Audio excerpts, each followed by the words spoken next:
Hi everyone, I'm Mingda Qiao from Stanford. This is a joint work with Blanc from Stanford, Jane Lange from MIT, and Leon Tan from Stanford about proving that decision tree heuristics can fail even in a smooth learning setting. Let's start with the standard setting of learning decision trees. We have unknown decision tree that maps n input bits to a single binary output.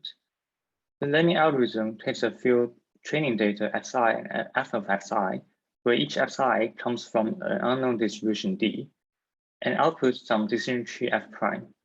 The hope is that f and f prime are close on the distribution D, in the sense that for randomly drawn input f's from D, the probability that f prime and f disagree will be upbound by some epsilon. For this learning problem, a very natural family of algorithms is called top-down heuristics. They work as follows. We first find some variable xi that in some sense gives us the most information about the function value f of x. Then we query this variable xi at the root of the decision tree. After querying xi, we naturally obtain two subfunctions of f, depending on whether xi is 0 or 1. We build trees for these two subfunctions recursively and use them as subtrees of the root. This procedure stops as soon as the depth of the tree reaches some pre-specified depth budget, and then we will label each leaf of the tree based on the majority of the labels for among data that are consistent with that leaf. To quantify the amount of information we get from each variable, we define a notion of impurity function, which is a function g defined on 0-1 interval that is concave and symmetric with respect to 1/2. We also require that g evaluates to 0 at the two endpoints 0 and 1, and evaluates to 1 at the middle point 1/2. So roughly speaking, GP denotes the amount of uncertainty when the function f evaluates to 1 on p-fraction of the inputs. One natural choice of this function g is a binary entry function. Another one is the variance function of a Bernoulli random variable with parameter p. Given this impurity function, we can quantify the amount of purity or information we gain from querying each variable xi. That gain is the difference between these two terms.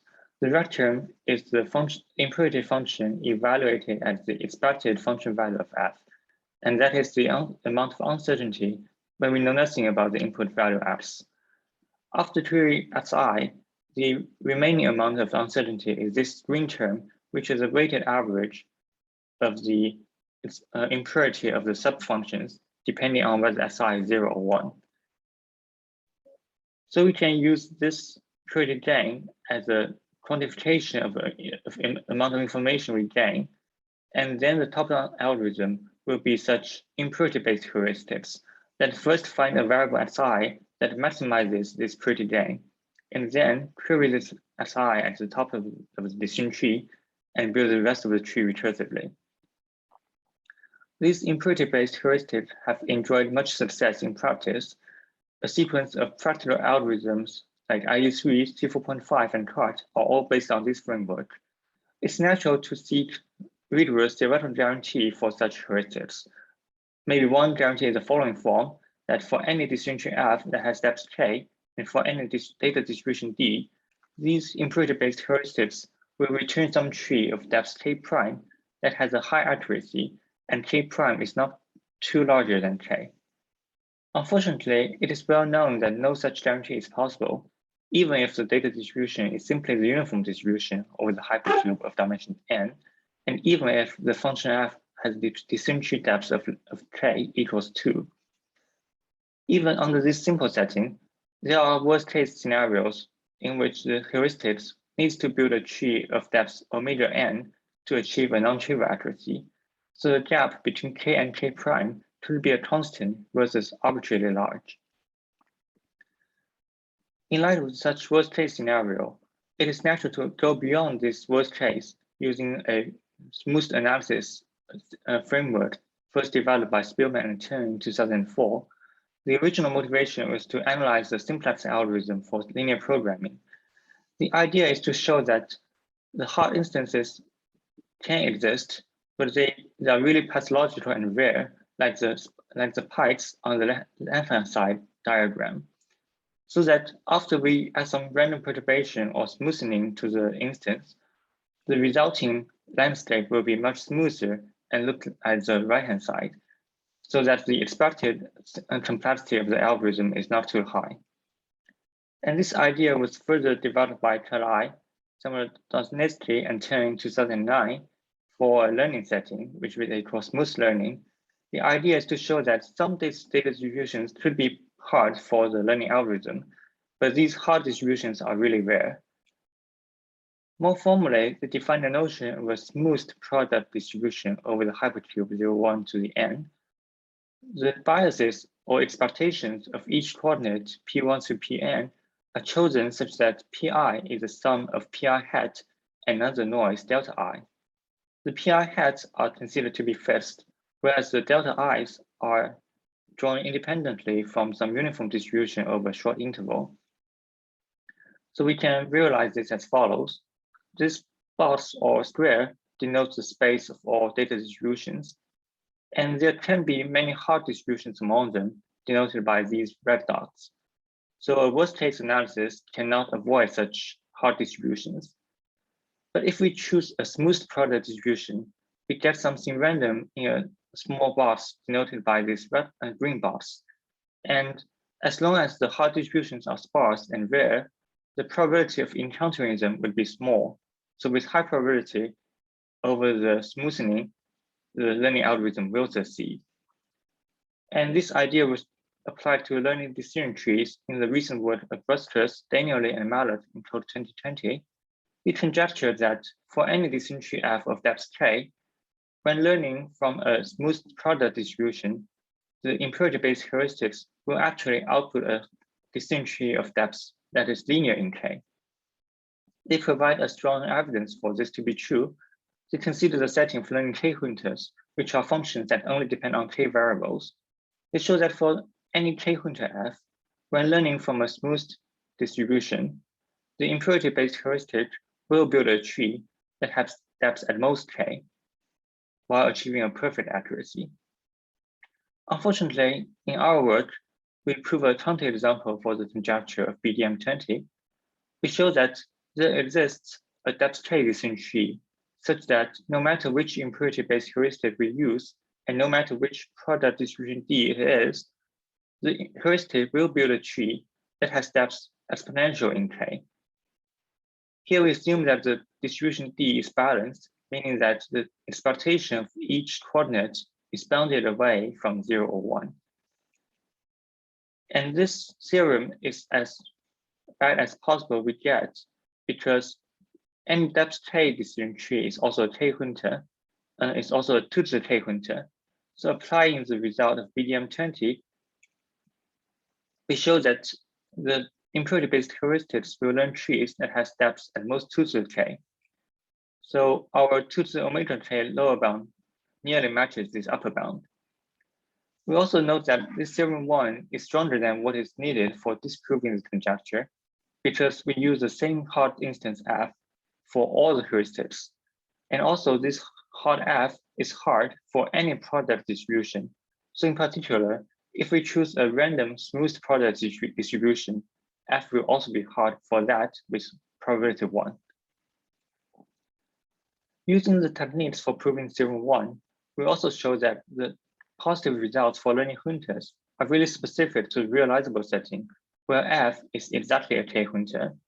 But for the more challenging agnostic setting, we show that there can be function f that is epsilon close to a k-hunter, but the heuristics will build trees of depth epsilon times 2 to the omega k. So by setting epsilon carefully, we show that there exists function f that is exponentially close to a k-hunter, but the decision trees built by the heuristics will be exponential in k, even in the smooth learning setting. Now let's get to the hard instance that we consider for proving these theorems. Let's recall from the result for learning hunters that if the function f depends on capital N variables, the heuristics will build trees that has depths at most capital N. So in order to prove the lower bound of 2 to the omega k on the depths, we need f to depend on exponentially many relevant variables, while still being computable by a depth k decision tree. One such example is the addressing function. The addressing function with parameter k takes k plus 2 to the k input bits, and the input bits are viewed as k adjacent bits s1 to sk plus 2 to the k memory bits that are labeled by an address a of length k. The function value fxy is simply the memory bit at address x. So pictorially, in this example, we have address x being 101. So the function value is y of 101, which is 0 in this case. We know that this addressing function can be computed by a decision tree of depth k plus 1, which queries first the addressing bits and then the single relevant memory bit.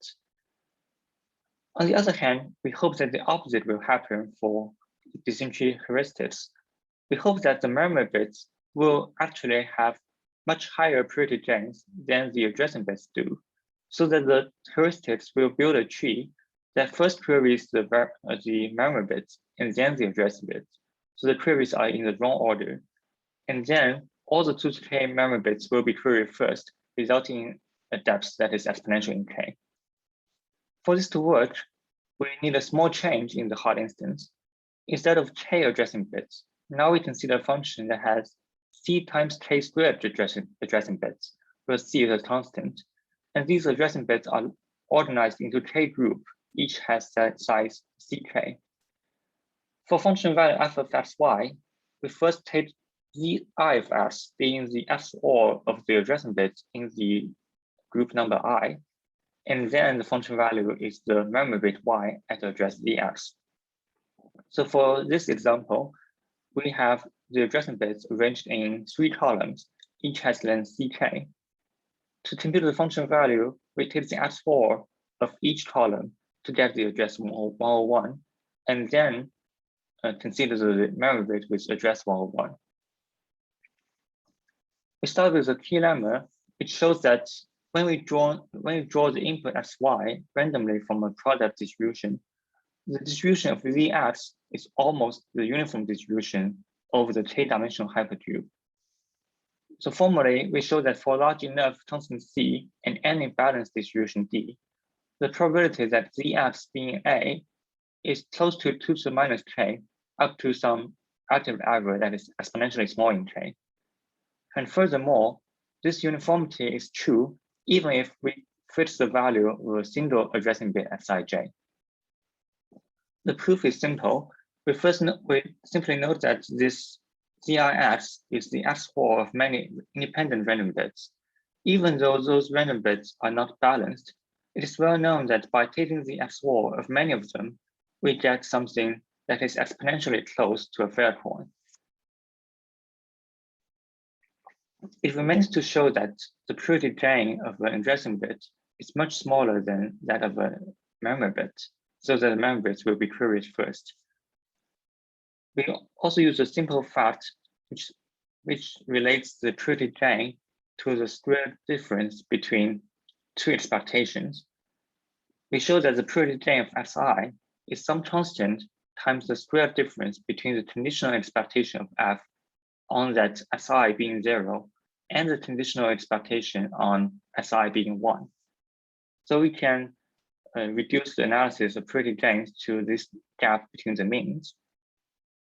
Let's start with the memory bits. Fix any memory bit y of a, we claim that the gap between the conditional expectations is exactly the probability that Zx being a. And this is very intuitive because the left-hand side is the probability that the function value changes if we flip ya from 0 to 1. And ya is relevant if and only if the address Zx is equal to a. So this proves the claim. And using lemma 1, we can lower bound the probability by omega 2 to the minus k. And this also leads to a lower bound on the purity gain of ya. Now let's turn to the addressing bits. For each addressing bit xij, let's define the distribution pb as the distribution of the address dx, conditioning on that xij being b. Then we claim that this gap between expectations is upper bounded by the total variation distance between p0 and p1. The idea for this proof is to note that this expectation can be written as some expectation of a bounded quantity over either p0 or p1. And then the inequality will be a standard property of the total variation distance. Using number 1, we can show that both P0 and P1 are exponentially close to a uniform distribution. So those two distributions are also close in total variation distance. As a result, we obtain upper bound on the purity gain of Xij. Now we can put everything together. We can show that the purity gain of each memory bit Ya is lower bounded by some exponentially small quantity, which is much larger than the purity gain of Xij because the base in the exponential is much larger. And then we can argue that all the 213 memory bits have to be queried before any of the addressing bits can be queried. As a result, we have an exponential lower bound on the decision tree depth built by the impurity-based heuristics. To recap, in this work, we have seen that prior work considered a smooth analysis to be a promising route for proving rigorous guarantees for these popular impurity-based heuristics for decision tree learning. Unfortunately, we proved negative results showing that these heuristics can still fail badly, even in this smooth learning setting. So a natural open question would be considering a more restricted family of functions and see whether there can be strong guarantees in the smooth learning setting. For example, the recent work of Blanc, Lange, and Qiao focused on the monotone case. They show that for monotone functions, impurity-based heuristics will succeed in learning them, whereas the hard instances considered in this work are very non-monotone. So it's an interesting open question to ask whether these heuristics will perform better in a smooth learning setting than the worst case setting. Thank you for listening.